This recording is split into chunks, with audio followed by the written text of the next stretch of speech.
Okay, so welcome to another episode of Behind the Host podcast, being shared across the Boostly podcast. This is a podcast where we get to interview hosts from all around the world and really to dive into their business to see what tactics, trainings, and tools they use so that you, as a host, may be able to implement some of those tactics and trainings into your business. Today, I'm excited because we've got Lauren Havens joining us, and Lauren is a host all the way from Utah in the USA. She owns and operates Home Havens. She's got two boys, Sage and Mo, and along with her partner is involved in real estate. Today, we're going to hear how real estate investing and particularly short-term rentals has allowed her to take her control of her schedule, their lives financially, and we're excited to dive into your business. So welcome along, Lauren. Thank you. I'm so honored to be here. It's fun to be a part of something you've watched before. So thank you for having me. That's cool. We love having people from all across the world, and so I'm not going to take any thunder away from your business is amazing. And what I'd love to do is if you can just introduce yourself, your business, how many units, and how long you've been hosting for. I'd love to give the listeners some insight into your business. Yeah, you bet. So my name is Lauren and I run Home Havens. My last name is Havens. So there's the connection there. I got into this in 2017, just the last part, December of 2017. And it has just slowly grown and snowballed since. Right now we manage just over 100 and I'm not sure if we're in the 148 or 150. We add units fairly regularly. We are adding a number this week. It's a really fun ride, and I don't always know exactly when new listings list. So I guess there you go.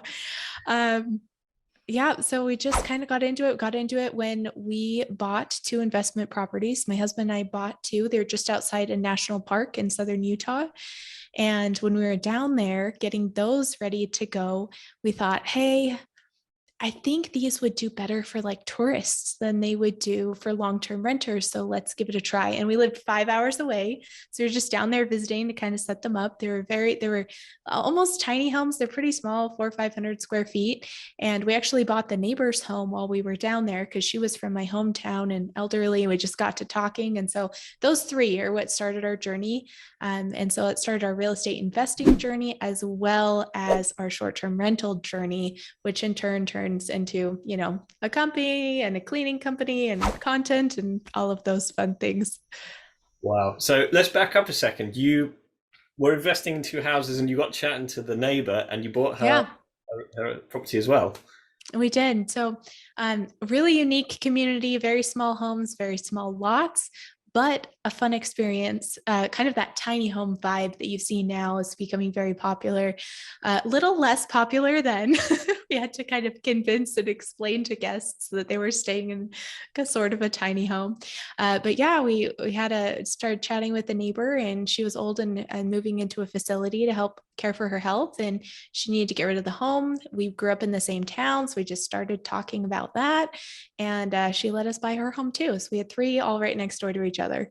That's perfect, isn't it? And I mean, that's just the power of building relationships and introducing yourself. Being brave. Yeah. I mean, it took 2 seconds to wave at her instead of just kind of, avoiding while moving boxes in, and look what it turned into. Definitely. I know some people, as you wave, will duck like that. So it is one of those ones where being brave, building these relationships can lead to things. So take us back to the mindset around at that time. You've decided to launch on, I assume, Airbnb. Is that where you've? And what did you learn in those first few months about the difference between long and short-term rental? Oh, mostly what not to do. I think that's what we all learned at the start of our journey is we make some pretty good mistakes. We made some pretty good ones about, I would say when we first launched our listings, I came from a marketing background in copywriting and websites. And so, man, I made those listings sound fantastic. They were luxury, they were this, they were that. And like when you were there, I don't know if they were quite all those things. So we made some mistakes and learned to be super accurate in our listings, just as honest as possible. If there's something that hadn't been fixed or updated, a number of our properties will redo the interior now, not then, but we'll redo the interior, and then slowly over the next year, we'll do the yard. And so we always put that in the listing at the bottom. We include a picture of the backyard that may not look fantastic. And we say, hey, we're working on updating it. We just did the inside, because people want to be impressed. They want more than they signed up for, not less when they come. So me being good at fancy words really did us no favors. We learned that lesson pretty quick. Also about cleaners, we learned to pay for our cleanings and to have really reliable cleaners who did a really detailed job. We learned about checklists and documentation, all those boring things, all those mistakes. But once you learn them, they help. Yeah, and that's one of those things that we were always saying this: under promise and over deliver. Yes. And those boring things is just part of the stuff that you have to just have as hosts, especially as you grow from a few units to multiple units. So when you're going from, you start off with those three. And they were owned units, is that correct? Mm-hmm. Yep, they were owned by us, just me and my husband. When did the transition happen into managing or co-hosting other people's listings? Yes. So my husband and I saw the value of meeting people just early in our careers, early in our lives. And so we started networking. He was really interested in getting into real estate investing further. And so we'd go to networking events and people would say, well, what are you doing? We'd say, well, we're running this Airbnb thing in Southern Utah. And they would ask questions about it. We ended up teaching a lot of classes about our numbers and how much we paid for the properties, what they were making, what we had to do to make it go. And people were scared. They were like, wow, that's really good money. And that sounds awful. And so we had people start coming to us saying, will you do that? Can you do that for us? Like, if I give you money, can you do that? If I give you a property, can you do that? And so at that point, it took some twisting of my arm that we took on our first management client. And after we took on our second and third, I just really started falling in love with working with a team. And that's when I started hiring and getting some help. So I wasn't the one doing all of the work. And I had so much fun. I had so much fun hiring, working with team members, building out all the documentation is just something I enjoyed. And so it made it fun to scale. But really, we just, again, being brave and talking to people is how we originally started. I love that as well. This, the fun stuff of documenting as well. You've just said so. The fun stuff of scaling. That is, you've got to enjoy this, haven't you? It's got to be something that you enjoy if you're going to do it. And this is something where, what would you say to people who are listening to this, going, do you know what? I just don't like getting out there networking, or I'm worried about sharing some of my figures. I worry about being too open and sharing stuff. What would you have to say to those people? I think it's easier online. So if you're looking for a baby step between like presenting at a conference and not doing anything, just posting like pictures on your Instagram, like things like that, just to let people know, because people will notice, even if it's just friends and family, if they're talking to someone else and they know that you have an Airbnb unit or that you're wanting to get into it, even things will come up if you don't put it out there. And you don't have to put it out there the first time by getting yourself on a stage or anything like that. If you just put it out there with friends, family, social media is a really easy one to like close your eyes and hit post and just forget about it. I think it's a great bridge and a great way to start.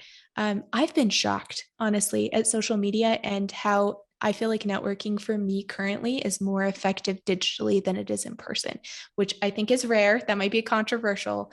But for me and my setup right now, it really is. It's one of those ones where you find your X factor and you go strong on it, isn't it? And that sounds to me as though, and for anybody listening, do go and check out Lauren's Instagram. I will read it out again at the end, but that is @home_havens, and just the reels that you're posting, regular content, putting yourself out there is just awesome. And how has that helped being out there on social media with the scaling of the business? I have never marketed. I've never paid a penny for marketing. So, all of the clients that have come to us are word of mouth, or they've seen my social media. And for people out there that are feeling intimidated, like, well, that's a lot. Like, look at her page. There's a lot up there. I only started trying on social media in like April or May of this year. And this is being recorded in August. And I took 3 weeks off because I had a health thing in July. And so it really shows you, I told myself, hey, I'm going to be active on social media for the first time in my life for 90 days straight. And I'm going to see what happens. And at this point, it's basically completely replaced me speaking at events and other things like that. And I can do it from home with my kids and on my time, which is really nice.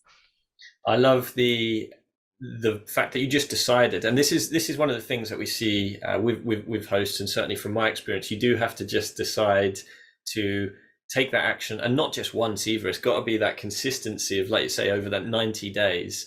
One of my mentors that I follow says that you can't put a seed in the ground and expect a tree to be there the next day. It is a case of you do a little bit of watering daily, and that will grow into something big. And that sounds as though that's what's happened. And I feel inspired by your Instagram journey there. So Thank you. when it comes down to you touched briefly on having a team now. When did the transition? How many units were you at when you started to transition to need more of a team and a structure around you? I think about it. I think I started crying at about 20, 25 units. I think that's my first break. I'm going to mention these breaks because I think it's really important for hosts going through the process to like kind of know. So this might be relatable. When you have a baby, right? There's all these apps and books about milestones. Hey, they should be doing about this at about this time. I wish there was a milestone marker somewhere, an infographic for hosts as they're growing. And so I can share my experience. About 2025, I started saying, oh my gosh, I cannot be the runner, bring the extra toilet paper when the cleaner can't, answer all of the guest messages and the new owner inquiries coming on, and be the accountant. And I can't do it all at the same time. So that was the first time I started looking for help. And at that point, I got a generalist assistant, which I would highly suggest. They happen to be local. Knowing what I know now, I think they could have been online, but just somebody who believes in what you're doing and is good at most things. They're like decent. They can kind of pick anything up. If you say, hey, we just need a plumber today, call around till you find someone, they can do that. They could also talk to a guest. Around 50 units is when I started specializing, saying, okay, generalist, I'm taking away this. So we're making more of a defined role around owner communication. So it's not just like whose day it is, yours or mine, to answer the phone calls. We're going to have like a dedicated owner rep. We're going to have a dedicated owner email. So we started getting dedicated, looking for more accounting help, more specialized help around that point. At about 70 units is when I was able to hire like a full-time handyman and a cleaner manager to help manage. So then we had like a level of management in between the cleaners and myself, or the assistant, kind of the top level. That's also when we started adding additional virtual assistants and really digging into virtual assistants and what they could be doing. By the time we're at probably 50, 60 units, I wasn't personally messaging anyone, any of the guests anymore. I was auditing messages. And then about 80 to 100 units, kind of varies because some of ours kind of jumped up fairly quickly at that point. We had a VA manager come on, which is probably the best decision with VAs I've ever made. And then also an HR part-time VA that helps with HR. And they help manage our cleaners, satisfaction overall, just kind of coordination. And now that we're at, honestly, once you hit over 100, I think it gets easier. There's less jumps because at that point you have a pretty sustained team. So at least in my business, I'm kind of expecting there's only one hire between 100 and 200 units. And they're a local in-person kind of assistant type role, just to me personally, to be able to organize things a little bit better. That's amazing. I mean, what a great insight that is. First of all, I mean, I'm listening to that going, wow, that is clearly structured as to how you've managed to scale there. One question I'd have is, as you were adding these roles and these team members and, building out your power team really, and what was the jumps in properties? Did you mentioned that you were around 50 properties and you hired this person, but when you got the majority of your staff, how quickly does that allow you to scale at the stage you're at now? How quickly do you feel you're able to scale now? Okay, I'm gonna have to ask. So, like, from when I hired them to where they were like effective, is that the time period you're looking for? Yeah. Okay. Um, for us, the time period to effectiveness for like a guest service manager, so somebody who's replying to inquiries on Airbnb, is about 3 weeks. Um, we didn't have 3 weeks when we brought on some of them because we were just scaling really quickly. And so we just said, hey, we're just so honest when we're hiring. We say, hey, we're in an extreme growth phase. It's going to feel like a wild ride. You're probably going to be lost for a month. Are you okay with that? Because if they don't have the personality for that, then it's not going to be a good fit if you're really growing that fast. At this point, we can kind of see 3 weeks into our future. We start when people are interested, we ask them when they're onboarding so we know when to hire. But then we didn't. It was like, sweet business. This is a panic now. For other roles, it takes longer. I would say any service that you're using, like an accounting service, a platform, onboarding, a pricing service, anything like that, that's not an individual that just works for you, is like kind of a team of people or a software.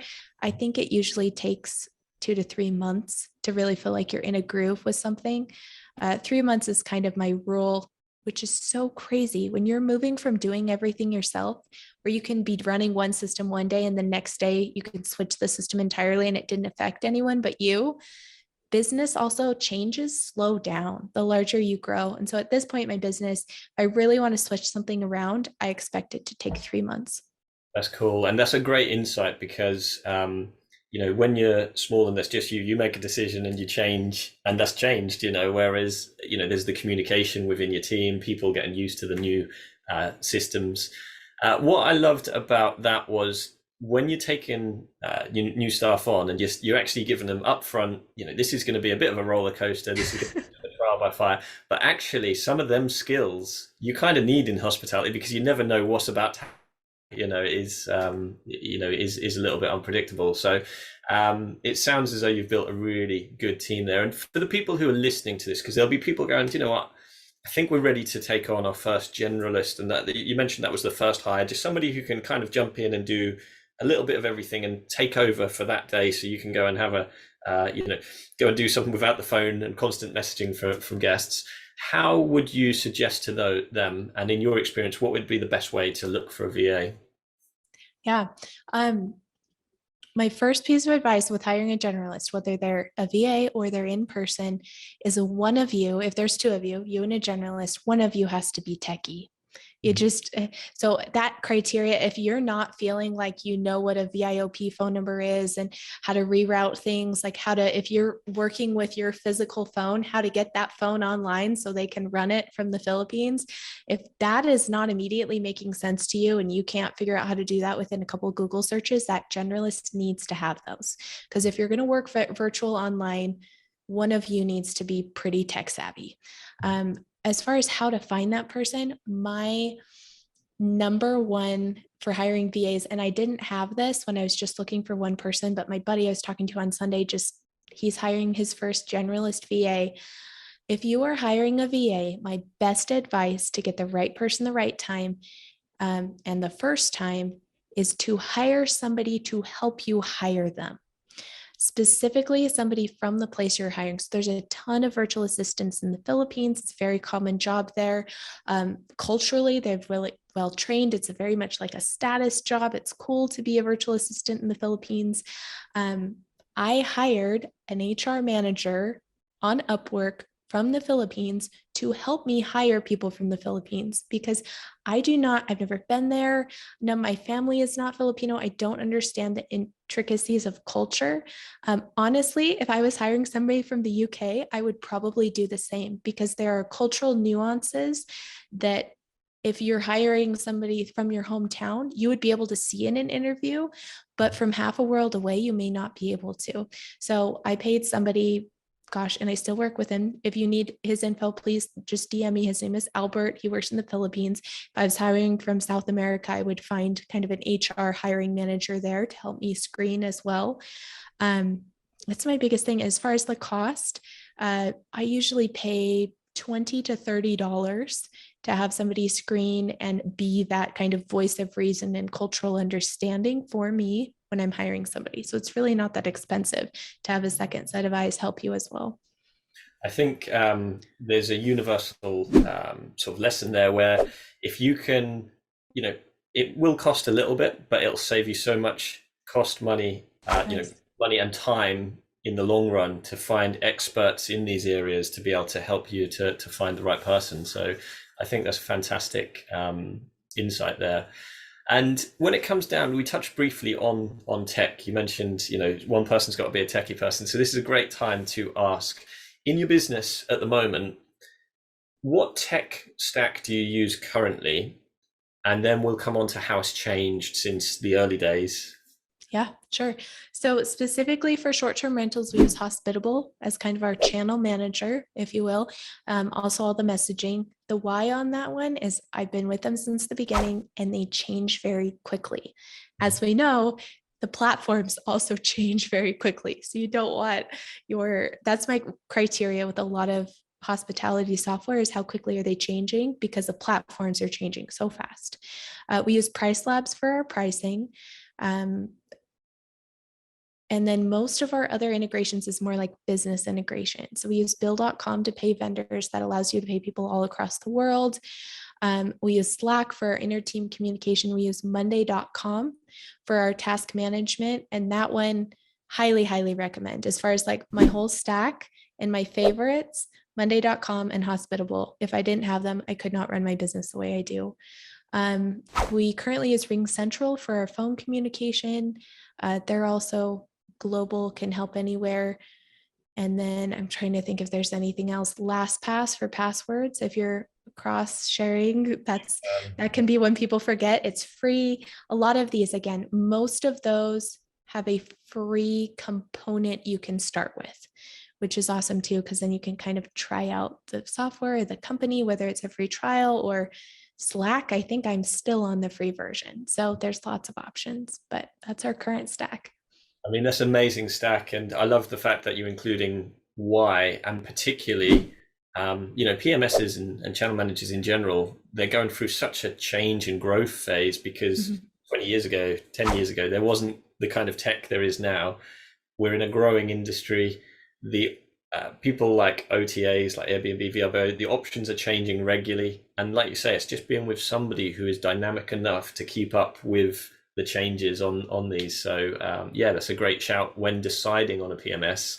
That's a great question for people to ask is how quick do you react to changes on the online travel agents? And I can think of ones which are quite big companies which don't react very quick. So sometimes there's, being with one of the ones which can react quick is so important. So you've got Price Labs there, which helps control your pricing. And for anyone listening, it's a case of that will help you with not leaving money on the table, making sure you're getting the right price per night at each of your units. And the free ones that you mentioned, I mean, LastPass for me has saved me so much time. I used to be that guy who lose a password and was constantly requesting the new one. So just having those, and like you say, some of the free technology that you can use, Slack, LastPass. I use one called Grammarly because my emails would be a mess otherwise, and that's a free plugin that will just spell check everything I write. And these are all tools people can use to grow. So I love that tech stack. Was there any defining moments where you remember thinking we need to improve our tech to go to the next level, or did it just gradually happen over time? No. So this last December, so 8 months ago, everything was in my head. And that was really difficult for me. So I was hiring people, but it would take so much of my time and effort to like get it out of my head and on paper or directly to them that was the mistake I was making is I would hire people. I would spend all this time training them with words, not documenting it, telling them what to do. And then if for any reason they needed to move on to another role or we needed to hire another person, suddenly if they trained them, it would be a game of telephone in which information is lost, Or if they left completely or moved to a different role, then I would have to invest that time over and over again. So at that point, I said, I need it out of my head. I at least need a rough draft of everything I do, everything anyone does in my business somewhere. And I need to be able to automate pieces of it. So at that point, I also kind of hit hiring has been different than it's been for years in the last 2 years. And I was having a harder time finding talent that I actually wanted to hire. And so I said, okay, can I get rid of talent with automation? And so I documented everything. It took me a month to document everything I do in my business. I used Loom. I still use Loom for everything to this day. It's a free video recording software. You can use it for free for a certain amount of time, then you have to pay to just video everything we do. So if I have to hand it off to somebody, they already know how to do it. They can go there and just click all the same buttons. Just a massive amount there. And then I started using Monday.com to track everyone's CRM, anyone who was inquiring, guests who had stayed, onboarding units, cleaner quality, all of the above. And the reason that I specifically chose Monday.com is there's so much automation that I could do by just clicking buttons, no coding. I don't know how to code at all. It was just like, hey, I want this and this. It was like almost ordering off a menu, allowing me to create what would have been, $50,000 to $100,000 worth of custom development. And it took me 2 months of focused work to document and automate the majority of my business, and allowed me to eliminate. When I say eliminate, we didn't actually fire anyone. We just didn't have to hire them because we were growing pretty quickly. Probably 2 to 3 staff members, that amount of automation that we got from Monday.com. Amazing. And I mean, if I was listening to this podcast or listening to the live, I would have a long list now of tech which I'd want to go and find out about, because having Can you tell I'm the techie person between me and my generalist? But it's great to have, and what I've learned from that answer was just getting it out of your head. As usually the business startup is the person who's got the vision for where you want to get it to, and sometimes the most frustrating thing is actually how do you get it out of your head and onto paper and document it. Because I can remember thinking that wasn't very fun when I was documenting, and we still document regularly, but the first time you start to do it, I remember thinking it wasn't very fun to get that out. But once it's done, the relief that you can have, and just knowing that people understand that roadmap of where the company's heading is so important. So it sounds like it's been really successful. So one of the things I'd like to ask is, there'll be people listening to this, and you said one of the breaks that you had was around 25 units. Has there been other pressure point sort of stages with the amount of units? Is there other times where you think actually between these number of units was difficult, or at that stage it was difficult? What other challenges have you Probably had? about kind of an interesting number there. Anytime you double the amount of units that you were adding in a month, I think you're going to break, no matter where you're at. So if you're used to adding a unit a month and you go to 2, you're going to feel it. If you're used to adding 5 units a month and you go to 10, you are going to feel it. So a lot of those, so I think a lot of it can be avoided if you kind of like slow your pace of growth. But as far as like just overall, another perspective, just overall number of units, probably around that 50, 60 mark. Mhm. In my business, I haven't been smart enough yet to not, I'm in pain before I'm hiring and making fixes. So that outline I gave earlier, I was in pain at 25, 50, 80 to 100-ish. I was in pain at those points in terms of documentation, help, just total information coming in, finding softwares. It's a lot. So I think those are the breaks that I've run into so far. One of the things with that, though, as entrepreneurs and there's people who want to grow the business, as we solve the problems, our reward is a bigger problem often, isn't it? So we solve one thing and then we get busy trying to solve the next growth stage, and that sounds as though that you've gone through these. Somebody said seasons. I thought it was great on the last podcast that we done. Somebody said you go through seasons of going, well, this is my season where I'm documenting and growing by this number, and then I go through the next season, and each time you're pushing through that pain point. And that's one of the things which there is hard work in hospitality. There is days where you're gonna be pulling out your hair. That's why I haven't got any, or you're going to be down in tears. But the result is that you can build a really good business which cash flows well, and actually, that you can build your lifestyle around. And speaking of lifestyle, how has your day-to-day routine changed since the early days to how it is now? If you was to say back in the days where you had all the different hats on, whereas now you're able to, like say, audit things, what has happened in your day-to-day routine which has changed? Yeah. So setting that routine is so important. And I've really learned that lesson in the last year. Like I enjoy to-do lists and I enjoy just doing things. So responding to emails, like anything I can like check off and do, running out to this property is enjoyable to me. But having too many things on my to-do list really has overwhelmed me. And I've hit different breaks personally as I've gone through. I've said, this is too much stress. I'm literally just doing too many things in a week, which everyone has their own struggles. Some people have a hard time motivating themselves to do enough things. I mean, we all have our own things that we kind of struggle with there. But originally, I thought everything was urgent. Every guest inquiry, every owner inquiry, everything was urgent. It had to be done really, really well, and it had to be done right now. And as I have developed personally, I have learned that it's more so about how they feel.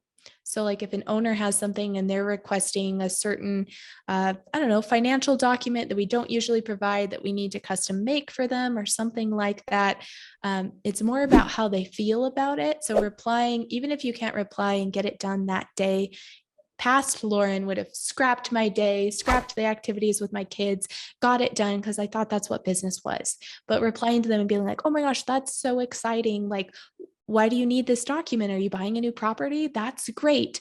I can have it to you on Thursday. So setting really clear expectations and also always addressing the emotion behind it.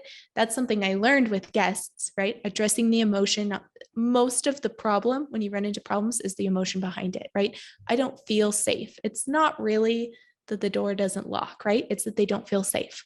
So how can you address that first? And I've learned that that's true with everyone, employees, owners, everyone in your business. It's about their emotions first. I used to drop everything. I used to sacrifice my own health. I used to sacrifice my own sleep, and I don't do that anymore. And it's not that I've made it to a point that I don't do those things. I still reinvest in my business. Some months I'm just as poor as I was in the beginning. I mean, it's all goes through phases, but I've learned that I can do this better and I can do this longer. And if I have more respect for myself, other people will too. So I have a cutoff time. I don't work past a certain hour at night, no matter what did or did not get done. I have a cutoff time. I spend 2 days a week with my kids and we just like kind of play. And I have rules as to what meetings I'll take those days and not. If it's a 10-minute phone call on the road, I will take it. If I need to be anywhere in person or be doing a large amount of computer work, I won't. So I pretty much at this point work 3 days a week. I work 12-hour days on all three of those. And I do a lot of delegating to my staff, but I think I've kind of trained those around me of my expectations. I think a lot of people actually prefer my business now to when I was freaking out and doing everything immediately. Wow, is what I'd say to that, because people are going to listen to that. And one of my questions was going to be, what would be your advice to other hosts? But actually, that advice in itself is so important. And people often say, when you're dropping everything and reacting to emergencies, actually, we're not in control necessarily of the business. Whereas when you're choosing to take care of your health, making sure you've got time for your family, your sleep, all of a sudden you're going to make better decisions. And how you feel is going to help to make your guests and your employees feel better if you're in control of your own emotional state. And just touching on something which we touch on from time to time, which is people forget what you did, what you said, but they never forget how you made them feel. So when you come to mind, your guests, your employees will go, I remember how I feel when that person was around. And that is an important way to leave them. And the owners as well, as you said, the owners is so important. So wow, we've been going already for about 35 minutes. So as we come to an end on these podcasts, what we like to do is do a couple of fun quick fire questions. So Perfect. there was so much more that we could dive into. And certainly for everybody who's listening to this, please go and follow Lauren and see the reels. There's just so much knowledge shared as there's been today. We'll give you the Instagram handle at the end, but just quickly with some quickfire fun questions. So where do you see yourself in 5 years, Lauren? I see myself working 3 days a week and play with my kids. I don't know if I'll stay in hospitality. Mm-hmm. That's I awesome. love it, but I'm not going to limit myself. I'm young, and I think there's a lot of adventures to have. Love it. Love it. What song would you sing at a karaoke bar? Ooh, probably Don't Stop Believing. Nice. That ties in with today's podcast, really, is, There you go. and who is your hero is the final question. Oh, that's a great one. I think my hero is my husband. He, yeah, it just everything about him I aspire to be. Wow, that is it's brilliant, and I'm sure I've really enjoyed today. So I'm sure everybody else has. If they want to get in touch with you, the best way to do so is where. Yeah, so I still manage most of my socials. That's kind of a little secret. If you reach out to my company, you have to like make an appointment to talk to me specifically. But I still manage my socials. That's something I do for fun. Other hosts definitely reach out there if you're running into questions. I always read through all the DMs, and I actually only make content around what the questions I'm getting my DMs. So if you want a special answer, you can actually get a lot more than you bargained for if you DM me. Amazing, amazing. And for everyone listening, all you need to do, go to Instagram, and that's @home_havens. And as you've seen from today's episode, there's going to be a lot of knowledge shared. So thank you so much, Lauren. Did you have any last moment sort of thoughts or anything else you want to share on today's episode?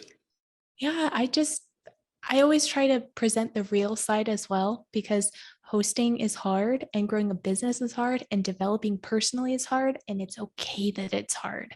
So if you're frustrated, if you're having a bad day, if you feel like you're having your bad days in your business too often, that's okay. We're in it together. If anyone seems perfect, they're not. Just learn from each other, be open about your mistakes. That's helped me immensely to feel both better about them and actually find solutions and improve. And I just want everyone to feel loved and supported throughout this journey. So, and I think that the podcast does an awesome job with that so far. That's brilliant. Thank you so much, Lauren. Well, I'm sure you're going to have a lot of people reach out to you after this, and thank you so much. We wish you all the best, and I'm sure we'll speak again. Bye. Awesome. Thanks, Liam. Having a blast, gonna get it on the Bruce Lee podcast. Bruce Lee like Bruce Lee, cause it's so hard and the T is loose leaf. Making up those rhymes, don't write it, just do it loosely.